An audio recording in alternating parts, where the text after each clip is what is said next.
Ani maqaan koo Abbabee Taaddasee jedhama. Leenjisaa kubbaa miilaa magaalaa Gimbiiti. Taphni irraa kam ture? Taphni irraa baay'ee gaariidha. Nuufi taphni irraa tuqaa 3 argachuudhaaf dirreellinne kanaan dura tapha 2 taphannee turre, tokko ol qixa baanee tokko mo'amnee turre. Kanaaf garee kanarraa qabxii 3 argachuuf jenne dirreellinne taphisaas baay'ee gaariidha. Irra caalaasaa kan nutti ulfaachaa ture qabxii nuyi argannu sun baay'ee miira ho'aati waan barbaadaa turree fi kubbaan akka nuyi barbaannetti sochoosuu dadhabne fedhii qabxii 3 qabnuun kanaaf jecha baay'ee nutti dhaga'amaa ture. Gara fuulduraatti deemnee taphanne gara goolitti jijjiiruu dadhabne. Kubbaa miilaa amma taphannee tokkoof tokkoon jirru qabxii sadan sana barbaanna waan ta'eef dugda duubaarraati difeensii tokko achirraa buqqisneeti gara fuulduraatti nama daballee turre. Yeroo sana baay'inaa gara fuulduraatti gaafa nuyi daballu qabxii sana ijoolleen warri jijjiiramanii galan kubbaa sana akka inni jijjiiramuuf dhiibbaa geggeessaniiru. Gara fuulduraatti kuwaasicha amma gara fuulduraatti akka inni deemu maaliif humna nama tokko dugda duuba difeensii irraa maaliif qabxiin tokko nuyi achaa baanee 2 ta'a nun fayyadu 4 ta'e malee maaliif sichi warri nuyi duukaa taphan hundi isaanii warra nu duukaa ol nagarre qabxii 6 warri qaban nu duukaa ol nagarre carraa keenya nuyi harka keenya keesseera nuti murteessu isaan duukaa gaafa taphan. Kanaaf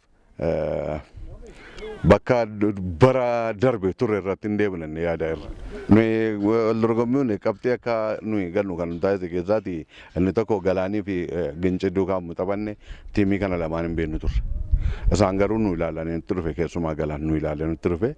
Nuyi immoo Galaanii hin beeknu. Galaaniin kan nuyi beeknu Suupar Liigii irraa bu'eetti beeknu. Kanaaf akka nuyi qabxii nu gootu goone. Eegi baanee Galaaniin agarre garuu baay'ee nutti dhaga'ame. Ginciis immoo agarree bara darbee baay'ee cimaa ture. Abbaa geebaas tureera. Ijoolleen sunis amleedhaan waan kaka'anii dhufan nutti fakkaatu akka eennetti miti. Kanaaf jecha qabxiin sun akka nuyi gannu taasiseera. Bara darbee kubbaa miilaa nuyi ulaa kana irratti taphachaa turre, liigii olaanaa irratti taphachaa turre. Gooliin nuyi gashine istiraayikarii keenya goolii gashine hin beeknu. Barreen gaddaas ta'e warra istiraayikaroota qinbiirra jiran lamaanti kubbaa nu gajaa ture. Istiraayikatti baranaa hin caalu inneeti yaadaa turre.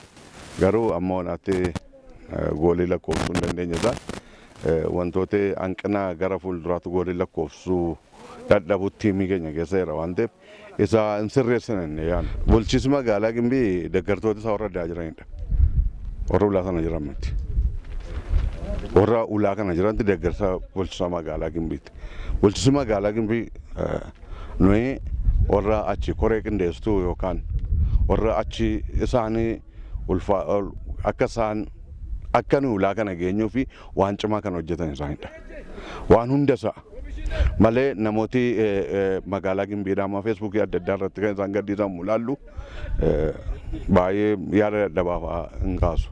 Waa'ee nama sabaan qoodanii yookaan immoo biyyaan qoodanii faan kaasu. Kun dadhabina nuyi kan nuyi taphannu kilaba bulchiinsa magaalaa Gimbii waa'ee kilabaadha kan haasofnu waa'ee namaatu hin ta'in jechuudha. Kanaaf warri achirra jiran yeroo baay'eedhaa yaada isaanii achitti isaan agarree hin beeknu. Warra ammaa waa tokko achi nuti darbatu dirree kubbaa miilaa Gimbii irratti isaan argine hin beeknu. Faayidaa barbaacha ta'u waan isaan beeknu yeroo baay'eedhaa immoo addaa dhufan waa tokko hin kaasu. Kanaaf nuyi kan nu gaddisiisu warra magaalaa Gimbii bulchiinsa magaalaa Gimbii deeggaran warra ulaa kana ta'anidha. Isaan baay'eedha kan isaan nurraa eegani. Kanaaf dhiifama gaafachaa gara fuulduraatti immoo isaanii hin boonsine yaada.